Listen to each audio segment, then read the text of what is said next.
Hi everyone, today I'd like to speak about Irish citizenship. Now this comes on the back of a number of questions that were asked in the Oireachtas over the last number of days regarding the process of Irish citizenship, and of course a number of days ago many would have seen the citizenship ceremony that was held in Killarney, County Kerry, where over 7,500 people were awarded Irish citizenship.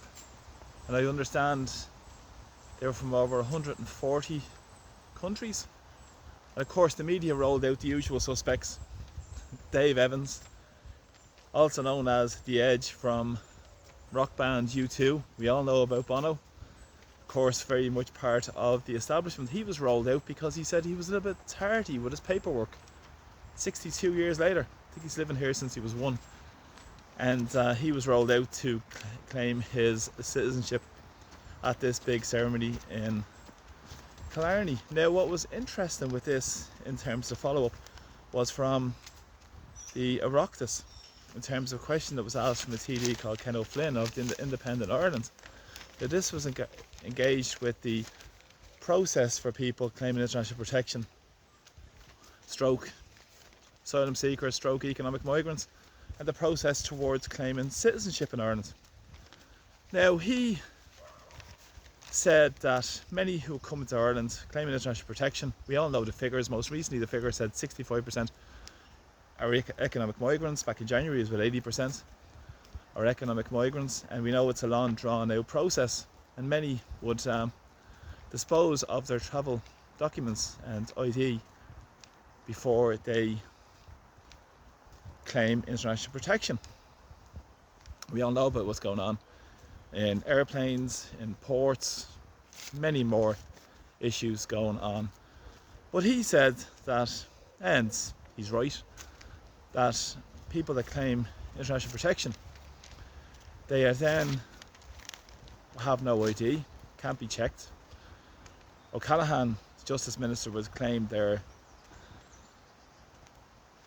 fingerprinted and checked against a Eurodac register. But of course, I've said in previous videos about this as being nothing more than a ruse, because there's no way of fundamentally checking against these databases in terms of criminal acts and in terms of checking identities of people. But on foot of this, they can then proceed after 3 years of residency from the date of arrival to look towards formalised naturalisation, so getting citizenship. And of course, this is ludicrous. They have to give a sworn affidavit to claim that they're a said person. But again, if you look at it from the point of view of Irish citizens, in terms of getting children's passports and so forth, they have to go through a long form of a birth cert. They have to also go through photo ID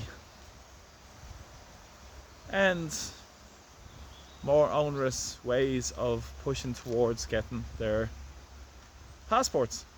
Of course, being signed in a Garda station as well. And we know there's been a big backlog. They estimate up to this year because it's going to be 1 million Irish passports issued. But of course, the government have no figures on the amount of people who have claimed international protection moving on then towards citizenship. You really could not make any of this nonsense up. And of course, it's interesting because O'Flynn also said about the security risk to the state and those issues in terms of fraudulent information as well.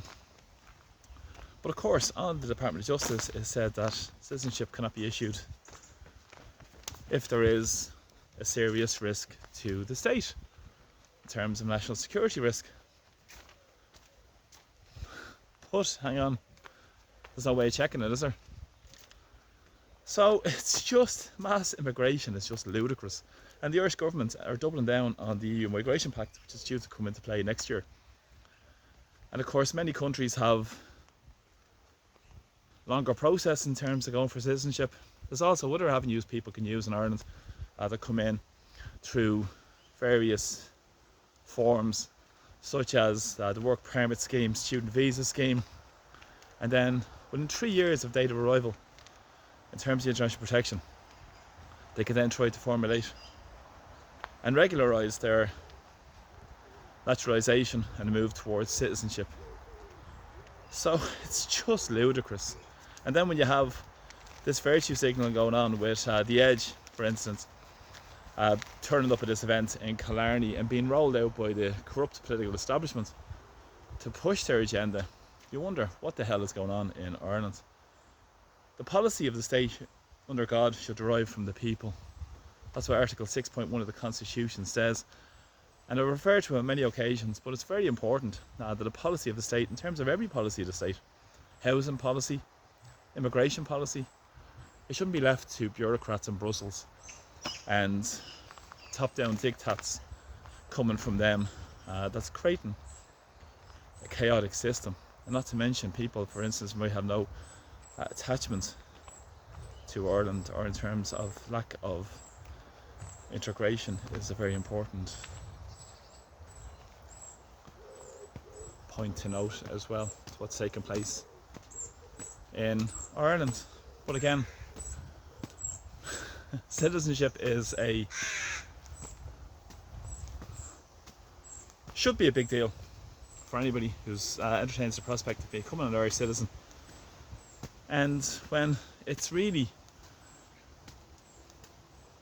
demonstrated by the political establishment in terms of what they're doing, they're devaluing the whole process. But again, this is what benefits mass immigration. People like Micheál Martin, of course, says sovereignty is a backward looking idea. When everything comes back to sovereignty in terms of the policy of the state, and the people being sovereign and being the final arbiter of the policies of the state. So again, thanks so much for supporting my videos. Please subscribe, please share my videos, and I'm very grateful to everybody who continues to support my work as well.